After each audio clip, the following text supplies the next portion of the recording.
సబ్స్క్రైబర్లందరికీ ధన్యవాదాలు. ఇప్పుడు మనం రైతులు పండిస్తున్న వరిలో యాజమాన్యం గురించి మనం చర్చించుకుందాం. గాబు వల్ల లాభమా నష్టమా?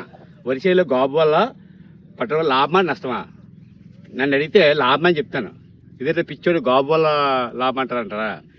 పెద్దలో పచ్చి రొట్ట ఎరువులు వేసారు. వెంపలే, కసిరింత రొట్ట, ఈ రొట్ట వేసి దమ్ము దున్ని 7 రోజులు కులబెట్టిన తర్వాత దమ్ము కుళ్ళిన తర్వాత వరి పంట వేసేవారు.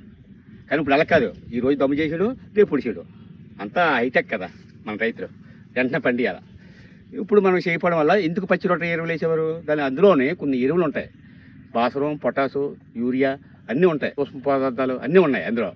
అది పంటకి మేలు చేసేది. ఇప్పుడు అది వేయలేదు. ఇప్పుడు ఏంటి, గాబు వల్ల లాభమా నష్టమా? నేను లాభం అంటాను గాబు, కానీ చేసే పద్ధతిలో ఉంది. ఈ గాబు ఉంది, గాబు తీశాను. దీన్ని సూర్యరశ్మి కనిపించకుండా తొక్కియాల. సూర్యరశ్మిని కనిపించకుండా తొక్కియాలి కదా.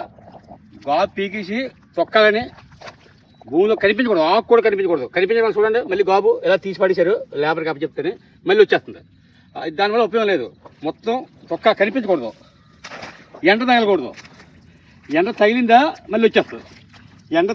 వరి చేను కింద ఉన్న గాబు ఏం చేయదండి. చేను కంటే పైకి వెళ్ళి గాబు మనకి ఇబ్బంది. కింద ఉన్నది ఏం చేయదు మనకి. ఇంకా బలమే, దాన్ని తొక్కిస్తే ఇంకా ఎరువు తయారవుద్ది. శ్రీవరి సాగులు అదే సీక్రెట్. శ్రీవరిలో ఎక్కువ ఉత్పత్తి వస్తుంది. 10 రోజులు మొక్క కుడుస్తారు అడుగు దూరంలో. ఎందుకు ఉత్పత్తి? మధ్యలో ఉన్న వేడల ద్వారా ఆ గడ్డిని, ఆ గాబుని తొక్కిస్తారు, బురదలో కుమ్మేస్తారు. కుమ్మిస్తే ఎరువు తయారవుద్ది, కంపోస్ట్ ఎరువు. మనకి పెట్టుబడి తగ్గుతుంది. అలాగే గెత్తం ఎలాగా చేసుకుంటున్నాం.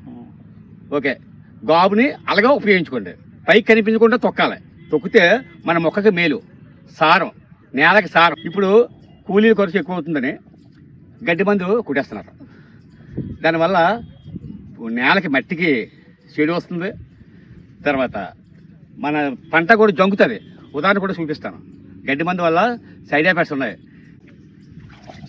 ఈ మళ్ళీ గడ్డి మందు కొట్టారు రైతు, గడ్డి తీయించలేక. తామర ఆకుంది, సస్తుంది. కానీ చేను చూడండి, చేను కూడా జంకింది. ఇంకేదంటే దాని ముందే సైడ్ ఎఫెక్ట్స్ ఉంటాయి, కెమికల్. ఈ గడ్డి బండి వల్ల నేల కూడా సారం పోద్ది. నేలలో వర్మ్స్ ఎర్రలో చనిపోతాయి. సూక్ష్మజీవులు, బ్యాక్టీరియా చనిపోతుంది. గడ్డి సస్తుందనే భ్రమలో రైతు దీనికోసం చూస్తారు, కూలీల ఖర్చు తగ్గుతుంది. కానీ దానివల్ల లాభమే ఉంది. అదే గాబు తీయించుకొని తొక్కామనుకోండి, మళ్ళీ తొక్కాలి. పైకి కనిపించకూడదు. ఒక్క రేక్ కనిపించినా మళ్ళీ పైకి వచ్చేది. అది సారం, భూమి సారం, నేల సారం. Okay, all the best. మళ్ళీ ఒక 7తో రేపు కలుద్దాం.